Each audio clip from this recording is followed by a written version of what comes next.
امين، ايه الاخبار؟ النهارده فيديو جديد. بصوا يا جماعه، مبدئيا كده هتفجر ولا ايه؟ احنا هنتكلم النهارده عن حاجه غريبه قوي يا جماعه، اللي هو العبث.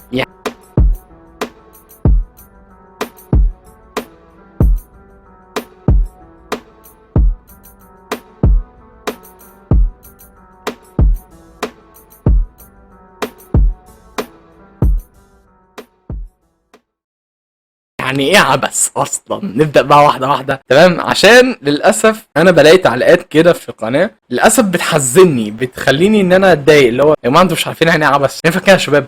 العبث ده حاجه جميله يا جماعه، شيء ممكن يخرجك من الواقع شويه، وده حاجه حلوه مش قوي. يعني بدل ما انت تشرب مخدرات ومش عارف ايه، خرج من الواقع، اتفرج على فيديوهين من عندي، خرج من الواقع ده كله. الناس ما عملتش لايك اللي قاعدين ليه؟ الناس تشرب ايه يعني؟ ابعت اجيب لكم حلبة حصل. فاحنا هنقسمها لكذا كام نقطة كده، هنمسكهم مع بعض وتعالوا نفهم مع بعض يعني ايه فن عبثي، وايه علاقته بالفيديوهات اللي احنا بنعملها، وايه علاقته بالمسرحيات اللي دايما انا بظهرها. واشترك في القناة كده مبدئيا عشان ايه، ويلا نخش في الفيديو.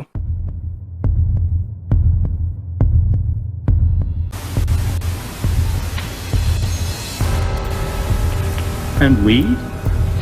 I beg your pardon? I said, and we? I don't understand. Where do we come in?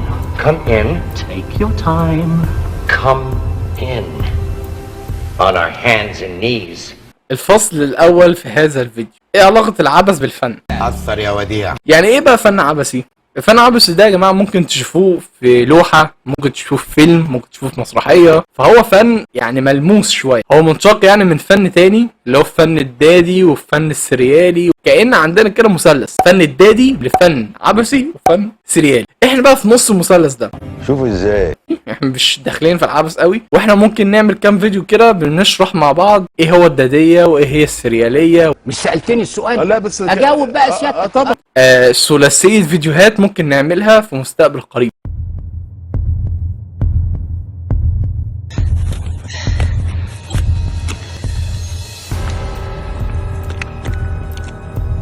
Why don't we hang ourselves?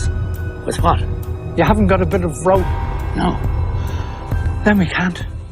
Let's go. ونيجي للفصل التاني اللي هو يعني ايه عبث اصلا. العبث ده يا جماعه هو فن بلا هدف. في مسرحيات كتير جدا، يعني امثله كتير جدا، يعني في انتظار جودو ده مسرحيه من المسرحيات، يعني هيفهمك يعني ايه فن العبثي. You should have been a poet.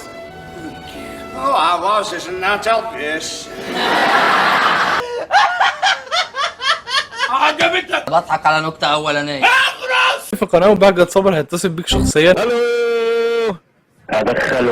ما تقلقش، انا قلت له، ولو دوست على زرار الجرس هيجي لك شخصيا. اننا لا نخشى الا الله يا ولاد. هندي مثال من فيديو من الفيديوهات اللي احنا كنا عاملينها بقالنا فتره كده صغيره، زي فيديوهات كتير كده عندنا في القناه، اللي هو زي فيديو محمد رمضان. هما الاثنين حبهم كبير قوي يعني.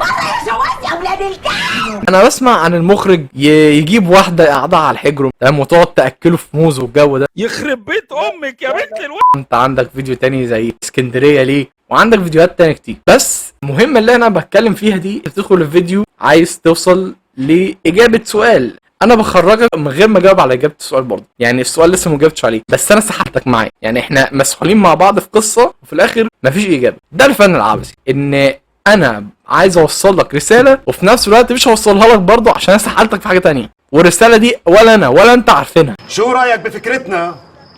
في ايه عدم المؤاخذه؟ فبس ده الفيديو، ده العبث اللي احنا بنعمله كل مره يعني.